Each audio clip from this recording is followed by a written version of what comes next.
Hey there, beauties. This is Divinely Jennifer coming in. I am not coming in on video today, I can tell you that.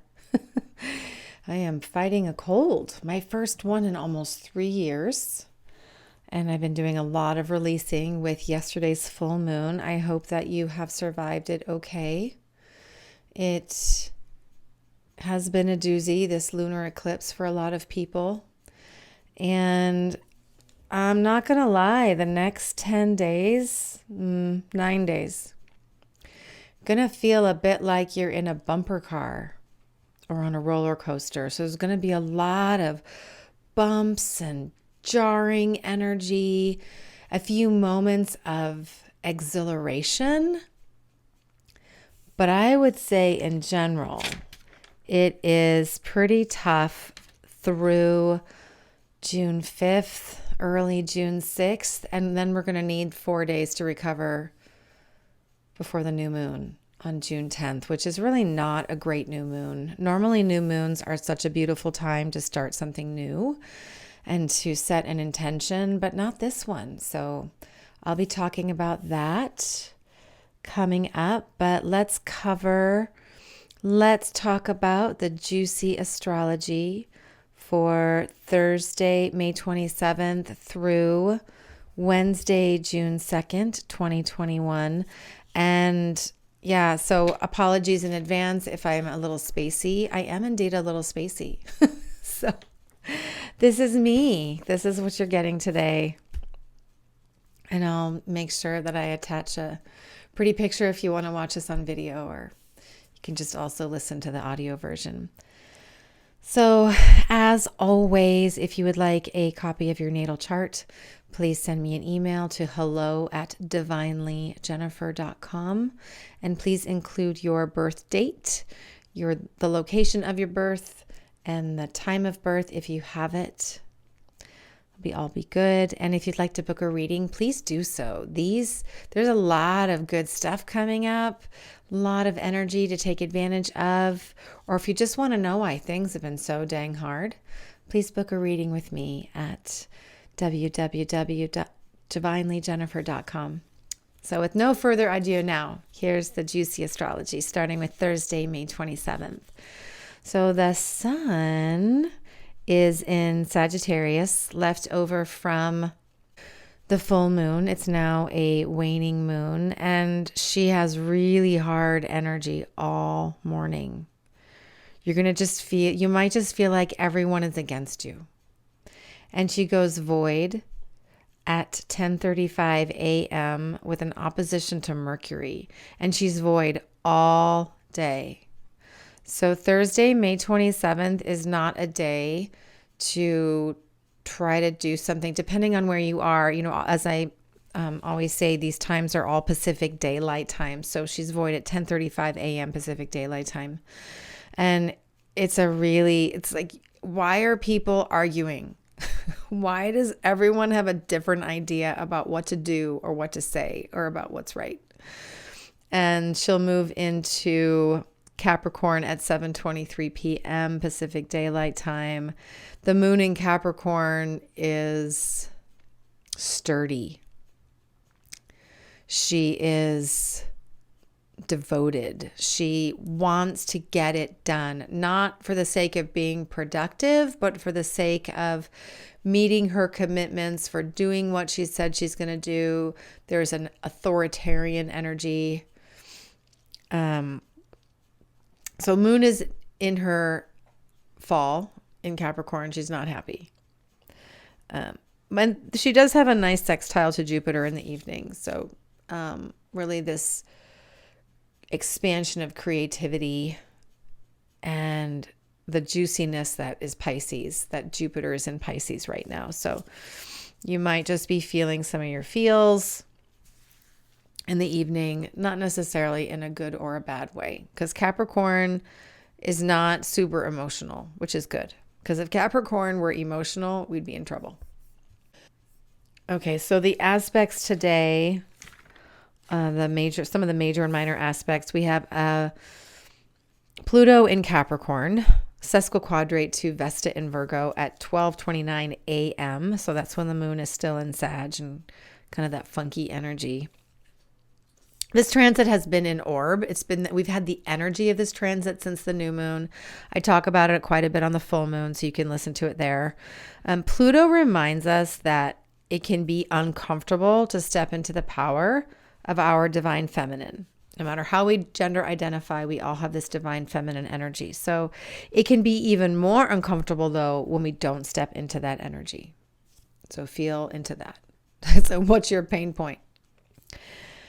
At 1:42 a.m., Venus in Gemini squares Pallas Athena in Pisces. They're both at 22 degrees, 25 minutes.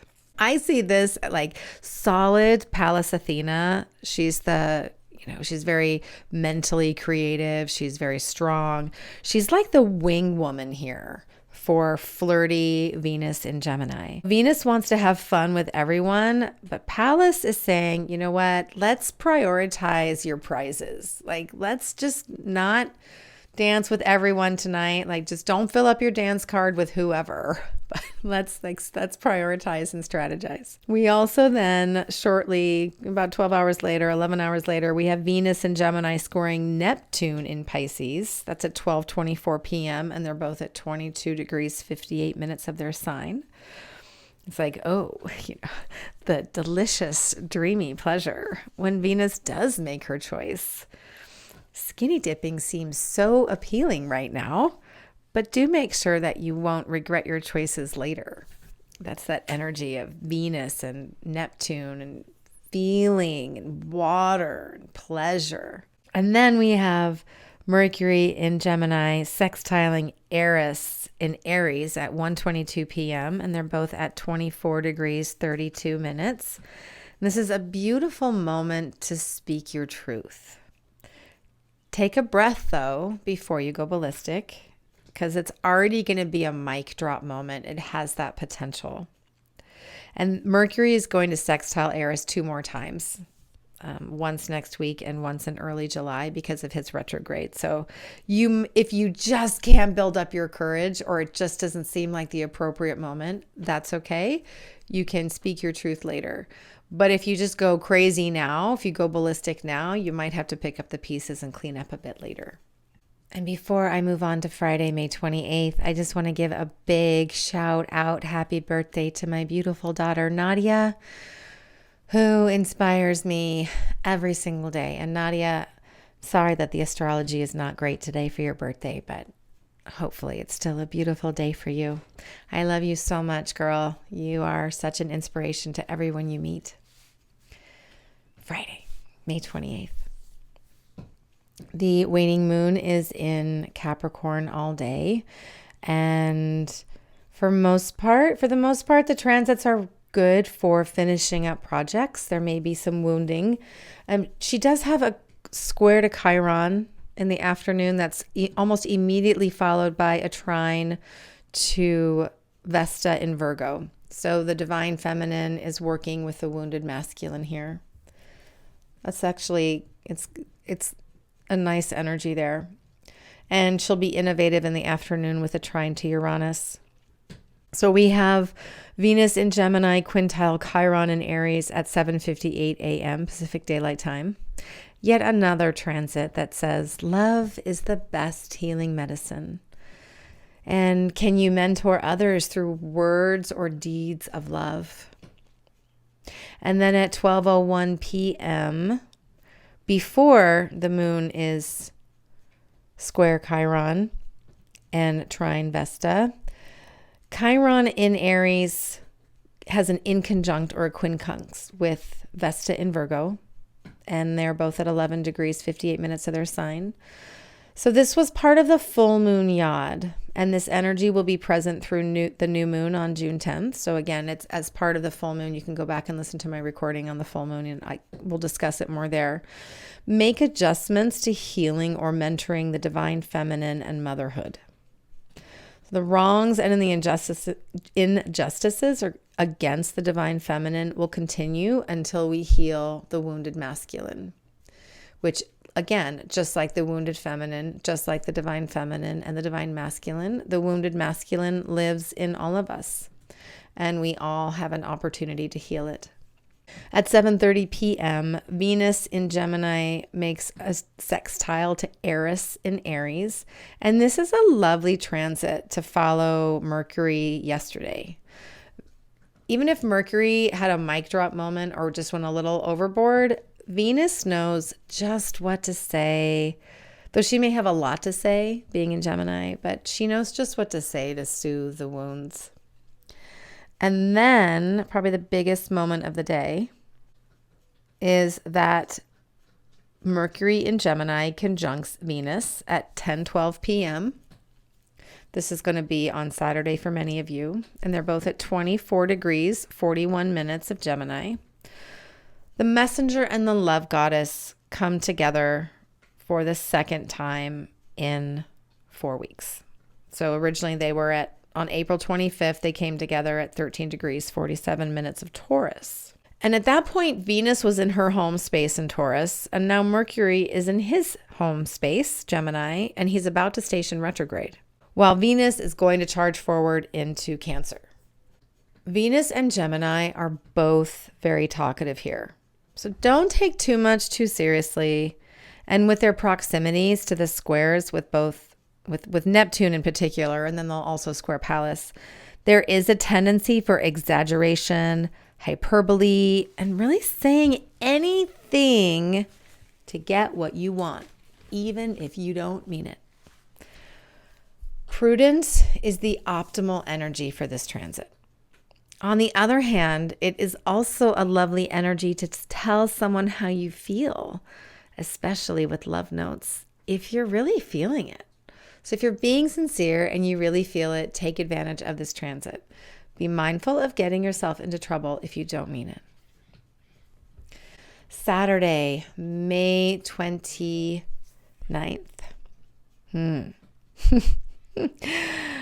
The moon is in Capricorn and has an opposition to Mars, and this is foreshadowing for next week.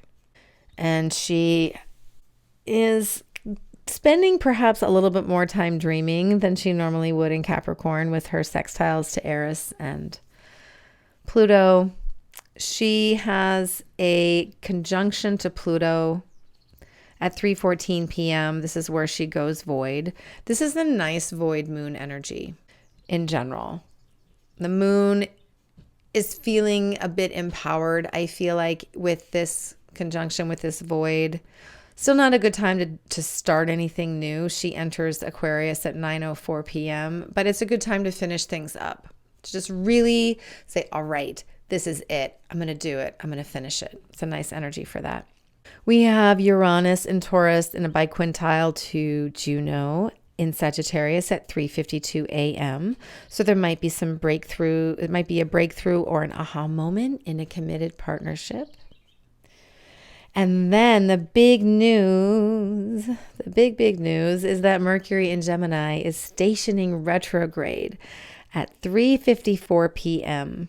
And he stations at 24 degrees, 43 minutes of Mercury and will not station direct until June 22nd.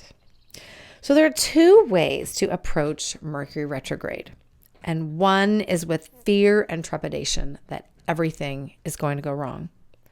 Or you can approach Mercury retrograde with gratitude for the opportunity to review, revise, revisit, return, recalculate. You know, like those old GPS systems that always say recalculating when you deviate from the planned route.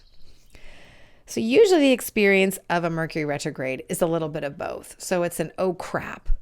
And it's also like, oh God, thank God I have a chance to redo this. I would never want to put that out in the world the way it was. Mercury is transiting backwards in one of his favorite signs. So Mercury retrograde in Gemini is a reminder to be impeccable with our word. So if you're familiar with the 4 agreements, don't make assumptions, don't take things personally, always do your best and be impeccable with your word. This is Mercury in retrograde. And this is the light side, the bright side of Mercury retrograde is to be impeccable with your word. All right, we'll be talking a lot more about Mercury retrograde in Gemini throughout the coming weeks. And then At 8:37 p.m. on Saturday, we have Uranus and Taurus trining Vesta in Virgo, and they're both at 12 degrees, 19 minutes. What innovations can you make in how you nourish your body? What innovations can you make in how you nourish and take care of your home and your land? This transit asks us to do something different.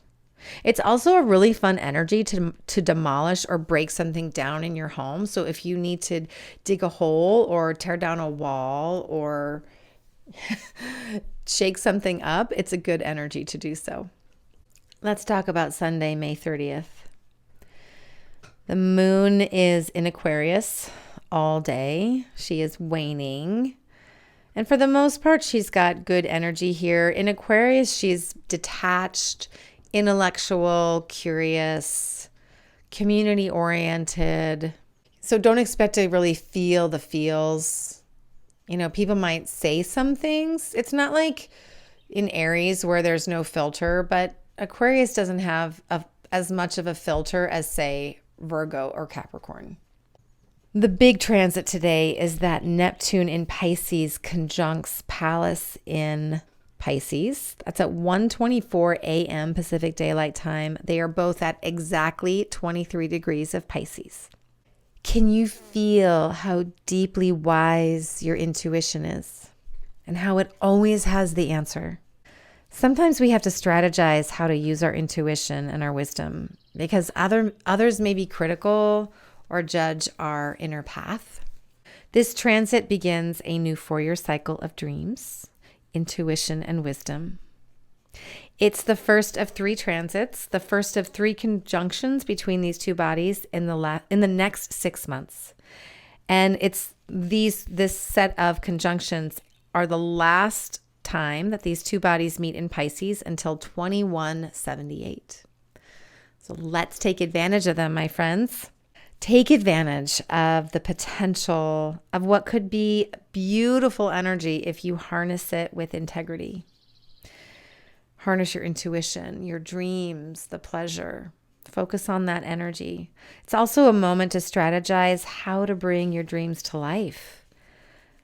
And that could simply be by doing nothing at all except visualizing your dreams, sitting with them and imagining how they might feel. Sometimes taking a step just means visualizing.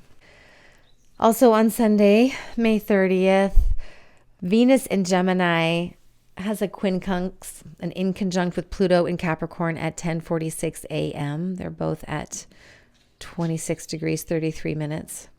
Here there could be some stress or power dynamics in relationship and or with finances. It's a reminder that it's okay to make hard choices if they feel right in your heart. All right, Mars in Cancer trines Neptune in Pisces at 10:15 p.m. Mars often acts without thinking, and he's usually considered one of the most spontaneous planets. This transit empowers Mars to use his intuition, that deep inner knowing before acting. He may also be inspired to take action on his dreams, especially in the home or on land. This is a lovely energy.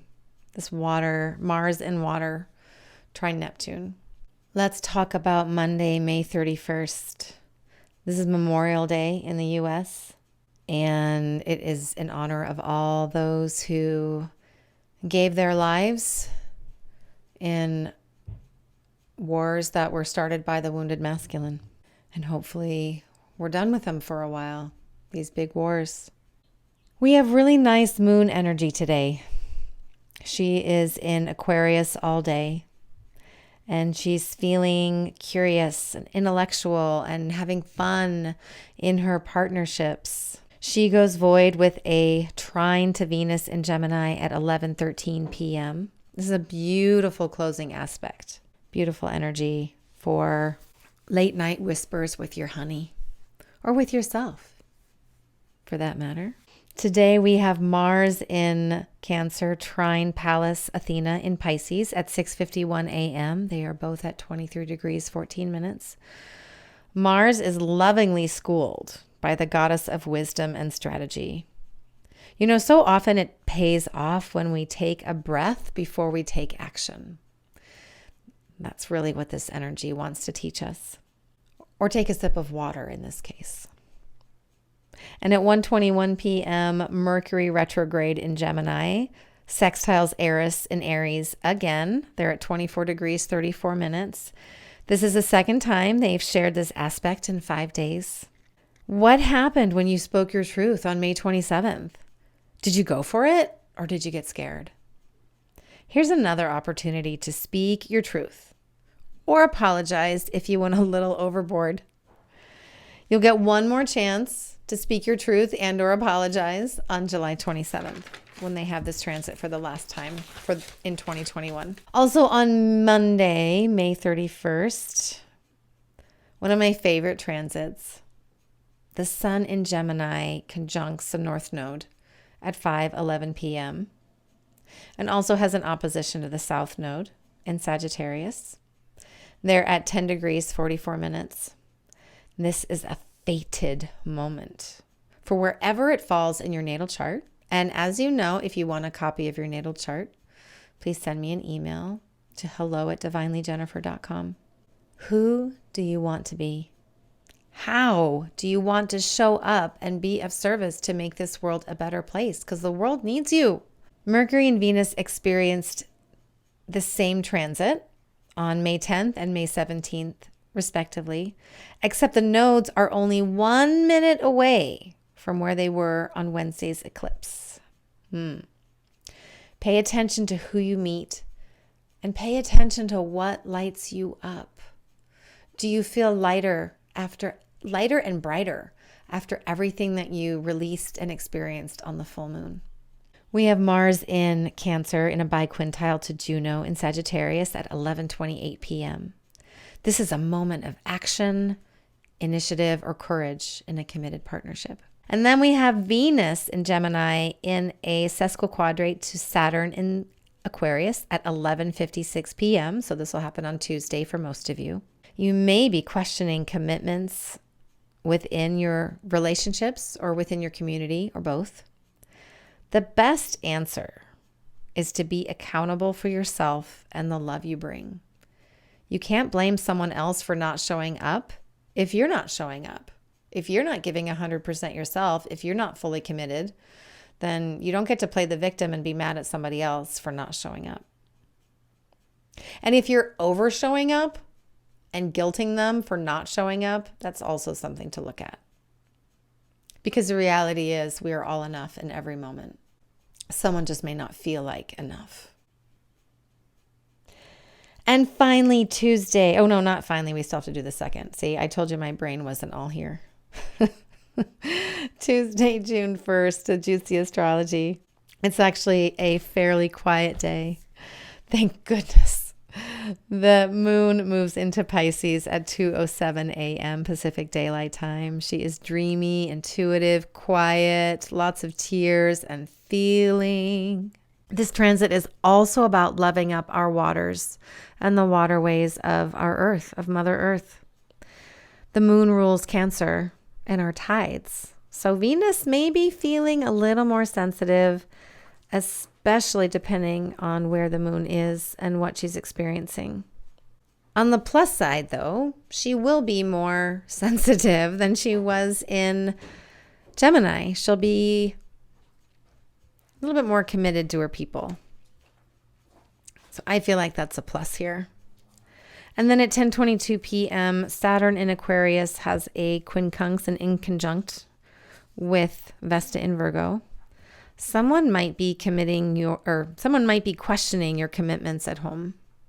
It could be you. You might be the one questioning someone else's commitments or your own commitments. So this is an adjustment energy versus making any big changes. You might want to rethink an approach to something at home or about your own body. You know, maybe you were super committed to doing that 75-day challenge thing that's going around. And then you go, you know what? It's totally not aligned for me to drink a gallon of water a day because I only weigh 100 pounds. Or it's not aligned for me to do 2 45-minute workouts every day when I'm on my moon cycle. So these are feelings that you might have that might come up for you with this transit. Oh my goodness, beauties. So I recorded Wednesday and I totally forgot to talk about Mars in Cancer squaring Eris in Aries at 11:43 a.m.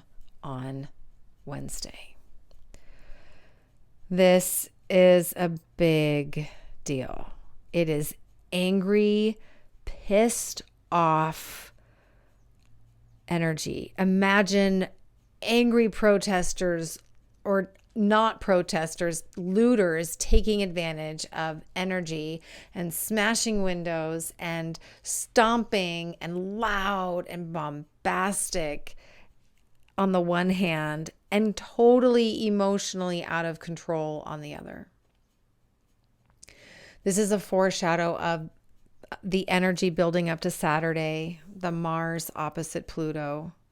And Mars energy builds. Mars tends to happen either just before the transit or in the days, 3 or 4 days preceding before. So we have this and then we'll have that on Saturday. And to make it worse, Pluto and Eris are in this square all year long. So they're going to be forming, Mars, Eris, and Pluto are going to be forming a T-square with Eris in the center of it. The wounded feminine has awoken. She will not be silenced. Do not try to silence her. Give her an outlet. Give your own anger and frustration an outlet. I don't even know what else to say about this energy. I mean, it is so potent, you guys. It is so intense and hard. And words are going to be said. Words are going to be spoken. I imagine a lot of fights, not just with words, but with action. A lot of violence. This has the energy of violence. If you are a domestic violence survivor, if you are involved in a relationship where domestic abuse is a possibility, please make sure you have a safe place to go today. That's how intense this energy is. Please reach out if you need support. Reach out to your circle. Know that you are not alone in this energy. Sorry to end the recording this way, you guys, but it's so intense. And it's just totally Mercury going retrograde that I didn't include it. But yeah, this is it, you guys. This is the beginning of the fights, of the sovereignty, of the fracturing of our world. And as we create a world of sovereignty separate from the world of fear, this is going to be one of the pivotal moments. So write this day on your calendar. All right, beauties. So it's not a lot going on, but you're still going to feel the intensity, and it's just going to keep building through the end of the week into June 5th, June 6th. And then it slows way down for a few days. Thank goodness. Thank goodness. Please leave your feedback and your comments below. Please subscribe if you feel called to do so. You can sign up for my mailing list or just subscribe directly on YouTube or SoundCloud, whatever suits you best. And as always, if you need a copy of your natal chart, please send me an email at hello@divinelyjennifer.com. If you'd like to book a session, book a reading, you can do so at www.divinelyjennifer.com. And I'd love to do a customized chart reading for you, talk about astrology and health and how we can best support you through these crazy times. I am sending you so much love. I hope you have a beautiful week, beautiful weekend, and I will see you the next time. I'm Divinely Jennifer.